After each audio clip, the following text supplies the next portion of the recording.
Xbox may have accidentally found the secret to surviving in today's industry. What's up, y'all? Welcome to Xbox Ready, my YouTube channel that is all about Xbox. I'm Ray. Y'all know how this goes. I get on here multiple times a week to talk the latest Xbox news, rumors, games, accessories, pretty much anything I want to talk about, as long as it's about Xbox in some way. Xbox, whether you love them or hate them, you have to admit they've been going through some hard times, guys. Hard times. And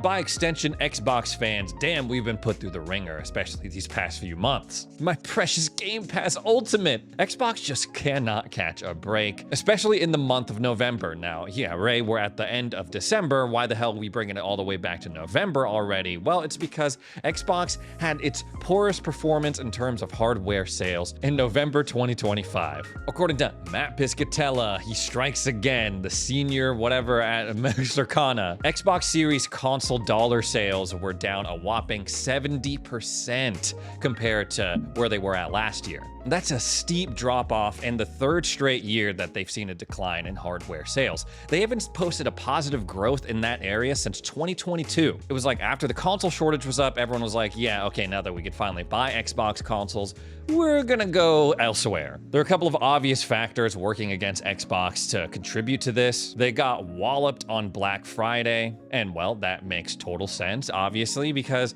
well, a Series X is $600, a Series S is $400, and their competitors slashed prices specifically for Black Friday, specifically PlayStation. If you're seeing both of these on the shelves, and a lot of retailers you are not seeing Xbox consoles on the shelves, I can understand why people would want to buy a PlayStation, even a discless version, over a Series S if they're going to be around the same price. And yes, you can argue that, well, everyone's doing it. Nintendo raising prices on the Switch 1, Sony raising prices on the PlayStation 5s. It's not as dramatic of an increase as we're seeing on the Xbox side for whatever reason, whether it be tariffs, parts, and again, during Black Friday, that price differential was very pronounced, especially from the consumer side. And of course, even though there are still exclusive Xbox games, with their major franchises like Forza Horizon 5 and Halo moving on over to PlayStation, there's this growing sentiment of why should I buy an Xbox at all? Especially when Xbox themselves are telling me I don't need a console to play their games. And oh, it just gets worse from there because they're not doing an Xbox Wrapped anymore. Oh my God,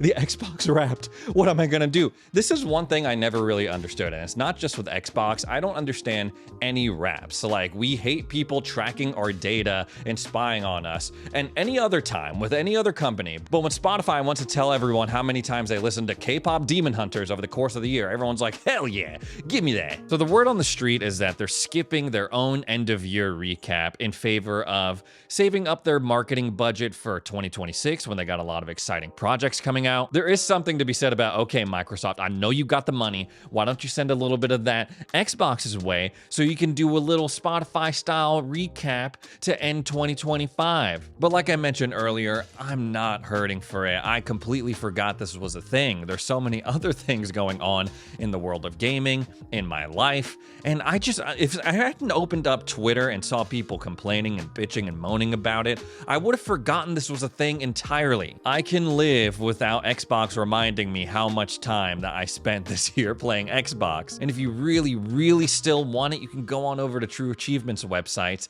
and get pretty much the same thing. But what if I told you all of Xbox's trials and tribulations have led them to the perfect spot to succeed in 2026 and beyond? Because you see, it wasn't just an all-time low for Xbox console sales in November 2025. It was an all-time low for video game hardware, the lowest since 1995. Xbox was down 70% year over year, but PlayStation 5 was also down 40%. And Nintendo is also down on the Switch 2 and 1. Now, all of that makes sense. We're heading towards the end of this console's life cycle. Chances are, if you wanted a PlayStation 5, a Switch 1, or an Xbox Series console, you bought one already and have reaped all of the benefits that you could pretty much get as an early adopter. Why else would people not be buying video games or consoles? Well, it seems like nowadays people have less and less disposable income, and things are getting more and more expensive across the board. When the cost of groceries and gas is rising, people are going to be like, okay, maybe I should focus on that stuff versus buying the new Call of Duty. There's also so many games coming out in a year. If you're a casual video game fan, it's insane for people to expect you to buy every new game that comes out. especially when some of those games can be played for hundreds of hours, like a lot of these RPGs. And as you grow older, you get more responsibilities. It's hard finding time to do all the things you gotta do within a given day, plus dedicate time to your hobbies like gaming. Most adult fans of video games, which makes up the majority of the Xbox fan base, they got shit to do, okay? I imagine those people would be totally fine buying 1 or 2 new games a year, max. You also have to account for all of the attention that these live service games gobble up. That's literally what they're designed to do, whether it's Overwatch, Diablo, Marvel Rivals, Fortnite, any game that requires you to grind a battle pass.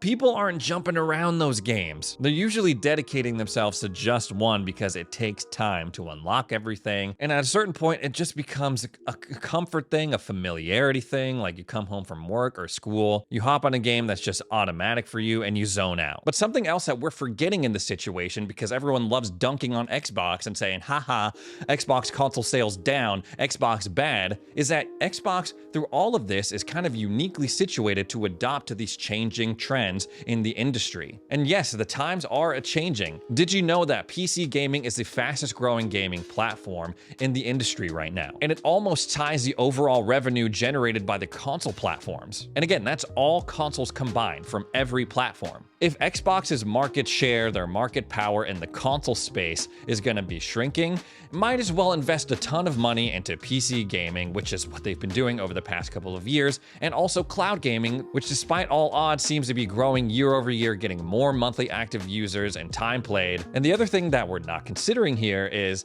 well, all of these platform holders, PlayStation, Nintendo, and Xbox, they're going to increase their prices even more because of the RAM shortage caused by OpenAI, everyone's obsession with goddamn AI.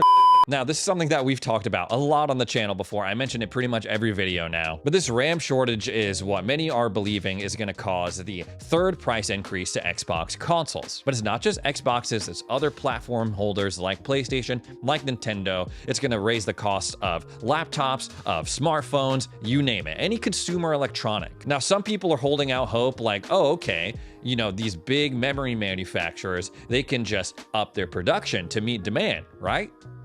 Right? Well, everything we've been hearing about that, no, it doesn't look good. Where there's profit to be made, the people are going to prioritize that over Ray wanting to buy a cheap Xbox console next generation. Micron has even gone out of their way to say, yeah, guys, brace for a shortage for a long time. It ain't going away. It's going to last through 2026 at least. And it's not just 2026 either. Their CEO was literally saying the shortage is gonna last, demand is gonna last beyond the calendar year of 2026. We believe that the aggregate industry supply will remain substantially short of the demand for the foreseeable future. And it's not just Micron either. Samsung and SK Hynix have also said, yeah, guys, sorry, this is probably gonna be around for a while, this shortage, this demand for AI freaking memory powered data centers. And so with price increases imminent over this damn shortage of memory and RAM set to affect every platform holder, every console, everyone who makes tech, suddenly Xbox's decision to pivot to this multi-platform thing that they got going on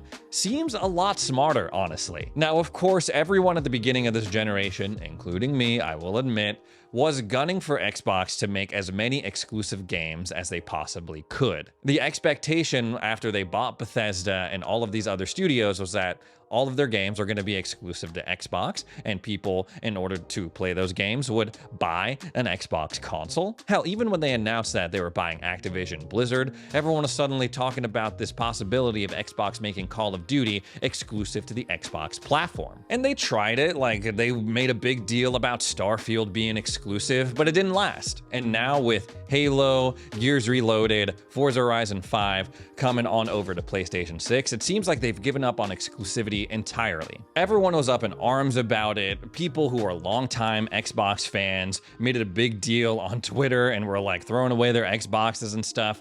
This may be a blessing in disguise though. Because imagine if they made all of those games exclusive to Xbox. And pretend like in this world their games don't come out on PC. They make all of those games exclusive to Xbox consoles and then jack up the price of those consoles to what we're seeing now. People would flip. Honestly, Xbox can't really win in this situation because I remember people complaining every single day about how Xbox was throwing their money around, buying these studios, and then they were gonna make their games exclusive and destroy competition, monopolize everything. Oh, they took Starfield away from us when every other Bethesda game has come out on PlayStation. It's been multi-platform. What's next? And then when they decided to reverse course, people were like, psh, they're losers. They gave up on exclusives so quickly. This pivot that they're doing into a game publisher, people hate to admit it, but it's benefited everyone. And it's ensured this future, even if consoles go up to $1,000, $1,500, like doomsday level expensive, the work that Xbox has been doing has ensured that you won't have to pay absurd prices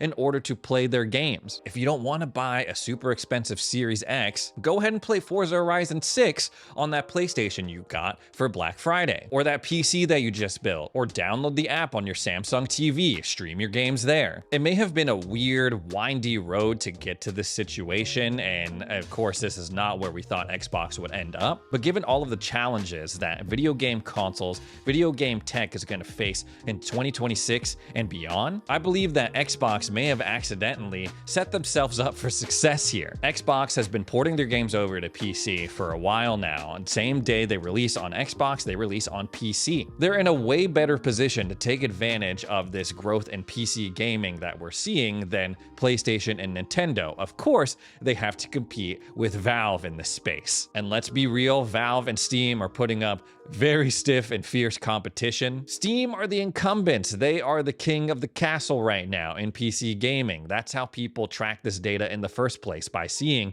the monthly Steam active users. Xbox has to disrupt that market a little bit. They did it back in the day when they launched the first Xbox. They were like, okay, we know that PlayStation and Nintendo have been dominating the home console market for a while now. Can they do it again with PC gaming? Bringing it back to the present moment, despite everything that's happened, Xbox still asserts that they've had an incredible year. Sure, there have been a ton of layoffs. Sure, there have been price increases. Over on the Xbox Wire, they've basically said, hey, thanks from all of us for celebrating these awesome games that we've released over the past year. And honestly, I've gotten so wrapped up in the drama surrounding Xbox, I forgot that they released some really solid games this year. Indiana Jones, which was technically a 2024 game, but they did release a DLC for it this year. South of Midnight, another solid game with a great soundtrack. Doom: The Dark Ages, I don't give a damn what y'all say. Oh, it's not like the other Dooms. I don't give a damn. This was a banger. Grounded 2, great game. Gears Reloaded, okay, yeah, this was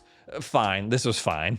Outer Worlds 2, good. Keeper, really understated, good. Avowed, it could have been better, but I would say still a solid game. I haven't played Ninja Gaiden 4, but I hear good things about it. They're churning out the games. They just got to cut down on this other noise surrounding the Xbox brand. Maybe stay away from any talk about AI. That seems to be the thing that immediately pisses people off.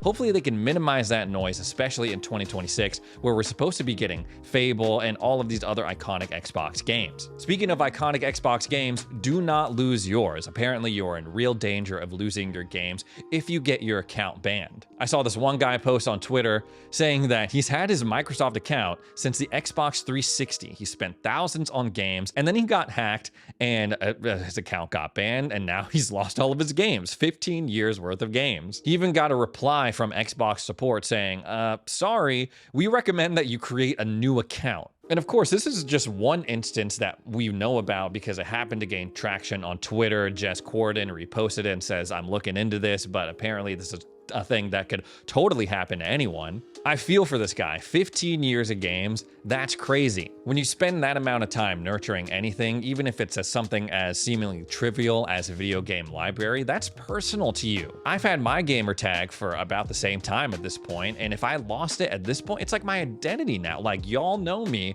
as Lord Janitor. If I lost access to that and all of the games I've bought digitally over the years, that would be absolutely devastating, and I hope that Xbox and Microsoft, they can work something out to restore this account. Anyways, guys, that's all the Xbox stuff I gotta talk about today. Thanks so much for joining me for another edition of Xbox Ready. If you made it this far into the video, consider subscribing, and we'll see you in the next one.